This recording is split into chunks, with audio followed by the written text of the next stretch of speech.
പണ്ട് പണ്ട് സിൻഡ്രല എന്നു പേരുള്ള ഒരു സുന്ദരി കുട്ടി ഉണ്ടായിരുന്നു.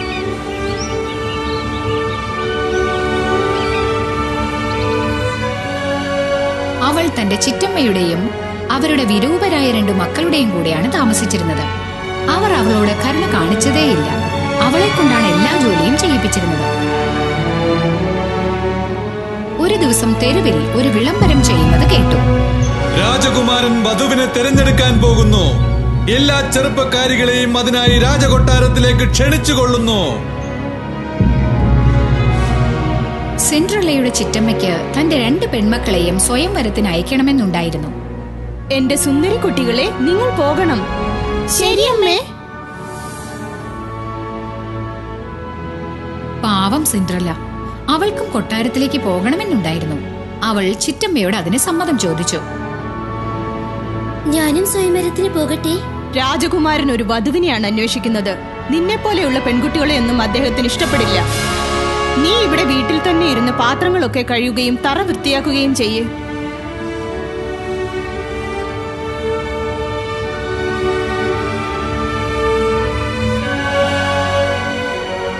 സിൻഡ്രല്ലയ്ക്ക് വളരെ സങ്കടം തോന്നി. പെട്ടെന്ന് അവിടെ ഒരു പ്രകാശജ്വാല വെളിച്ചം വിതറി. ഒരു മാലാഖയും പ്രത്യക്ഷപ്പെട്ടു. ഞാൻ നിന്റെ അമ്മയുടെ സ്ഥാനത്തുള്ള മാലാഖയാണ് മോളെ.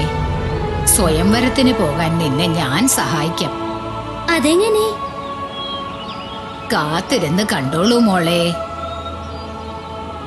മാലാഖ തന്റെ മായാജാലം കൊണ്ട് അവിടെ കിടന്ന മത്തങ്ങയെ ഒരു കുതിരവണ്ടിയാക്കി മാറ്റി.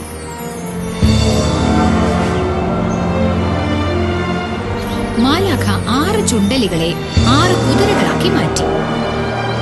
മറ്റൊരു ചുണ്ടലിയെ വണ്ടിക്കാരനായി മാറ്റി. സിൻഡ്രല്ലയുടെ പഴയ വസ്ത്രങ്ങളെ മാലാഖ രാജകീയ വസ്ത്രങ്ങളാക്കി മാറ്റി. അവൾക്കൊരു ജോഡി കണ്ണാടി ഷൂസുകളും കിട്ടി.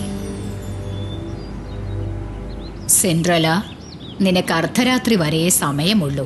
അർദ്ധരാത്രിയോ? അതെ മോളെ, അർദ്ധരാത്രിയാകുന്നതോടെ ഇതെല്ലാം പഴയപടി മാറും.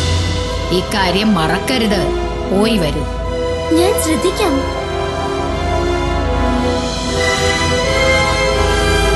സിൻഡ്രല്ല സ്വർണ വണ്ടിയിൽ കൊട്ടാരത്തിലേക്ക് ചെന്നു.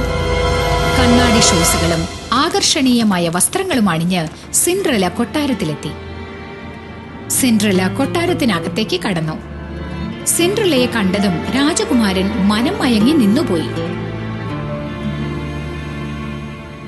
ആദ്യമായി കണ്ടപ്പോൾ തന്നെ അവർക്കിടയിൽ പ്രേമം പൊട്ടിവിടർന്നു.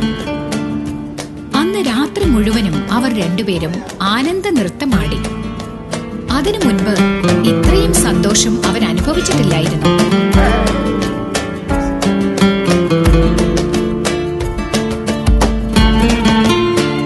അപ്പോഴാണ് അർദ്ധരാത്രി ആയെന്നറിയിക്കുന്ന നാഴികമണി അടിക്കുന്നത് കേട്ടത്. അർദ്ധരാത്രിയാകുന്നതോടെ ഇതെല്ലാം പഴയപടി മാറും.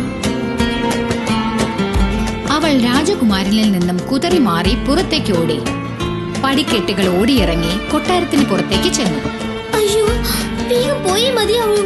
സമയം അർദ്ധരാത്രിയായല്ലോ.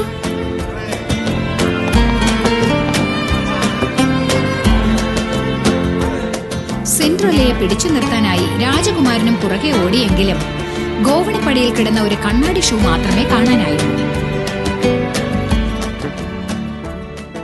ഉടനെ തന്നെ ഒരു വിളംബരം ചെയ്യാൻ അദ്ദേഹം ഭടന്മാരോട് ആവശ്യപ്പെട്ടു. അടുത്ത ദിവസം തന്നെ ഭടന്മാർ പ്രധാനപ്പെട്ട കാര്യം വിളംബരം ചെയ്തു.